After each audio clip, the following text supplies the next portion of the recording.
Hi, I'm Kevin Scott with 100 Huntley Street, and I am joined here today by Tyler Reagan, who's the Executive Director of Catalyst Conference. It's great to be with you today. It's great to be here. Thanks for coming down to Atlanta. We are excited to be here. And first of all, tell us, what is Catalyst Conference? So Catalyst was started about 14 years ago. This is actually our 15th Catalyst Atlanta, so been around about 14 years.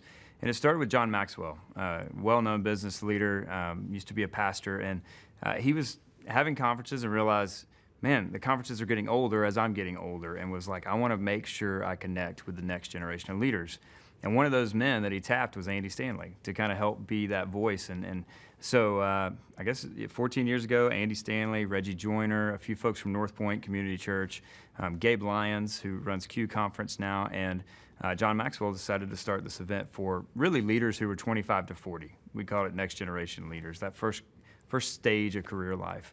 And but Christian leadership, what does that look like? And over the years, we've grown from one event a year to 9. We'll do 9 events this year. And at the end of the day, the heartbeat is how do we serve leaders, Christian leaders, whether they're in the marketplace or in the church, and serve them to make them better leaders. So our events have been very central for a long time, but as we'll talk about in a few minutes, the events are a part of what we do. But at the end of the day, our heartbeat is to make leaders better at what they do.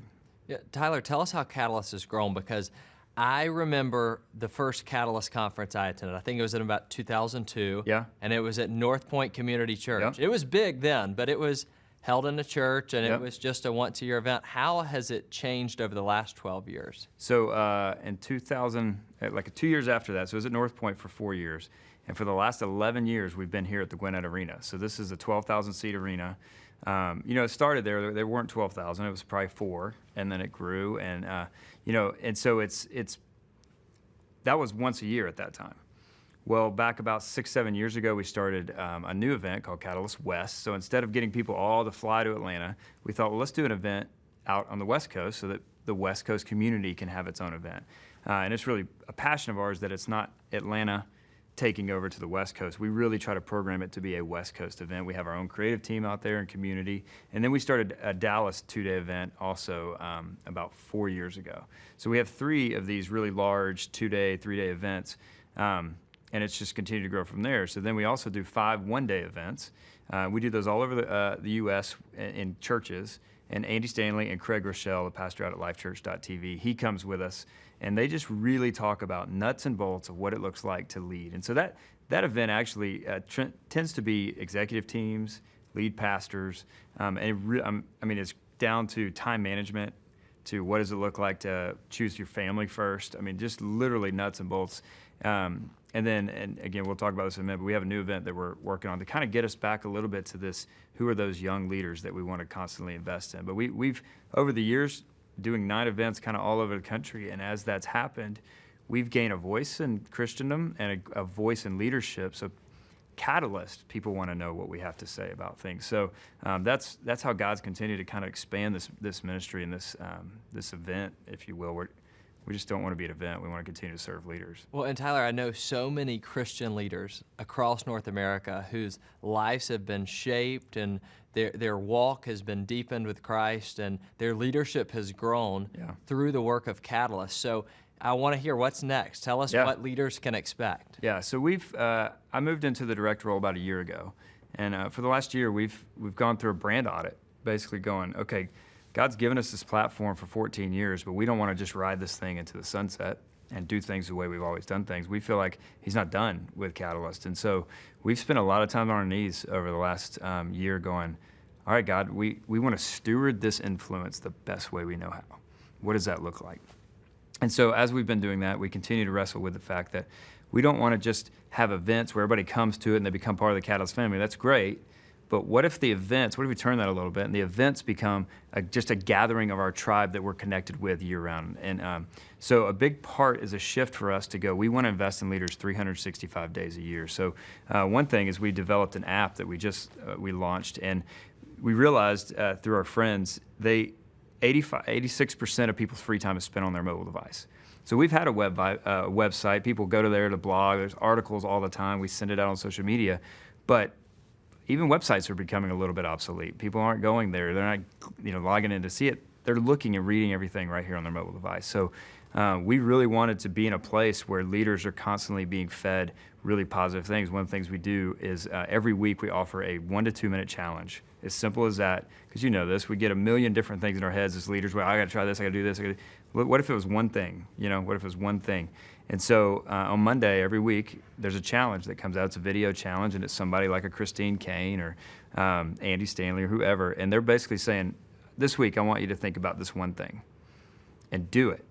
And if you want to do it, you accept it here. So now we start seeing this community going, hey, we're all in this. We're doing this.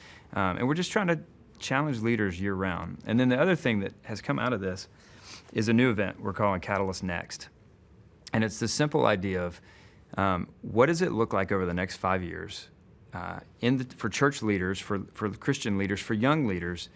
What is it looking like for us to engage in justice over the next 5 years? What does it look like for us to engage in leadership, in culture? How do we connect with the culture?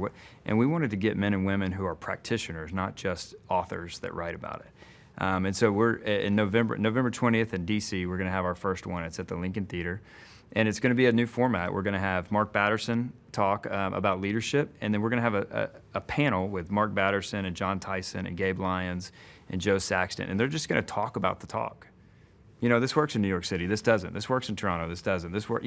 And just really not a debate, but really a conversation around it. So we're trying to answer questions for the church that they're asking, and we feel like a big 3-day event doesn't necessarily do that. And so, and this is a long answer. I don't know if this is how much you want it, but at the end of the day, we want to unify. We feel like God's given us a chance to unify. We want to equip and we want to challenge leaders who love the church. And so we're trying to space those 3 different things. Our big events like this, I don't think they're necessarily equipping.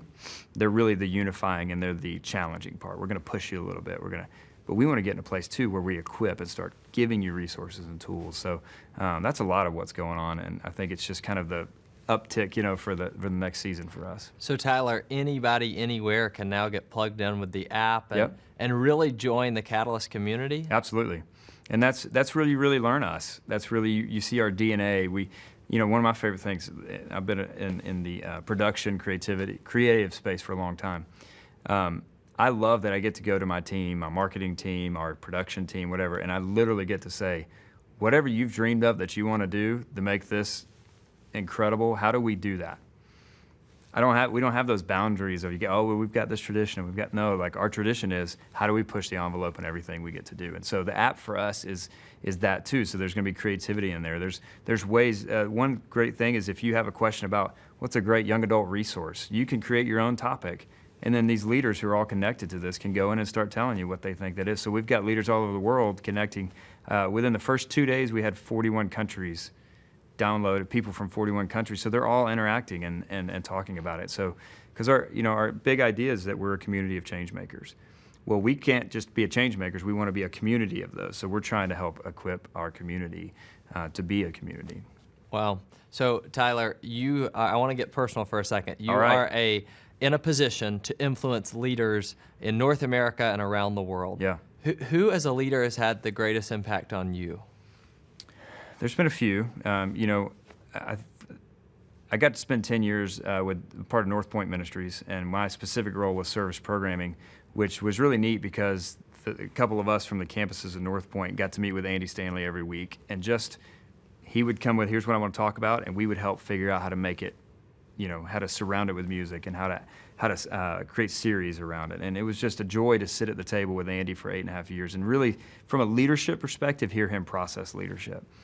There's 2 men, though, that impacted me just as a leader personally because they invested in me as a person, and they just served. And one was my high school technology education teacher. I'd just become a believer, and he just was very open about his faith, and he sponsored me on a weekend, and we just became friends. I'd go help him build his house, and I actually got to see him about 2 months ago. He's up in rural Iowa now, and I haven't seen him in 20 years. We had breakfast, and I got to say thank you for serving. It was a really neat thing for me, and he just loved me. And it just was a man who loved his wife, who cared about these students. He's been teaching for 30 years and just continues to do it. That's an example of what I want to be, as someone who just serves. And then and I went to the University of Georgia, and my campus director there was just really instrumental in my personal spiritual life.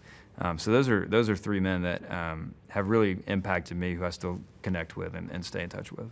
Wow, it's really cool how God can place people into your life that may not even know the role that they play. Yeah. And years later, I mean, it has to be cool for a teacher to look now and know that you're influencing so many leaders Yeah. around the world because of some of the work that he's done. So what's your biggest advice to leaders? What would you say? What's the biggest issue for leaders in this day and age? I think I have two thoughts there. One is what's my advice, and then one's what's the biggest issue. I'll start with the issue. I really think there's an epidemic of bad leadership. I personally believe, talk about the church for just a second, the church should be the best leaders in the world. I mean, if we base ourselves around what Christ taught us, like, we should really be the best. And the truth is, Christians, if we're bad leaders, that affects people's faith. It really can. We've all experienced somebody in our family, someone else who, a church staff member or someone who's a Christian, has led poorly, and that's affected their faith almost to, I can't go back to that church. I can't even worship right now because this moment has really messed up that situation. So I feel like one of our passions is going, how do we help that? Because we want to come along and go, man, leadership, it really matters.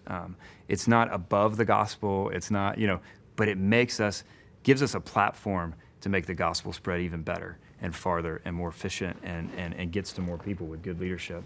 The truth is, advice-wise, I guess over the last 20 years, where I simply kind of refocus myself every day when I wake up is, how do I serve the people around me? So that's me. Like I think as leaders, and Andy says this, what do you do when you're the most important person and the most powerful person in the room? You choose to give that power to the least, and so it's just this idea, and I totally mess it up. So if Andy, if you're watching this, that's not how you said it, but that's the idea. But the truth is, I really believe in serving. And if I serve the people around me, it's amazing how they continue to want to be a part of our team. So for me, that's my advice for leaders. Well, Tyler, it comes across in what you do. So thank you for what you do with Catalyst and that ministry. I hope that the viewers will get connected. Yeah. They'll be a part of the community wherever they live in North America. Absolutely. We'd love to have them. Thanks for having us at Catalyst, and Sure. It's great to be with you. Thank you.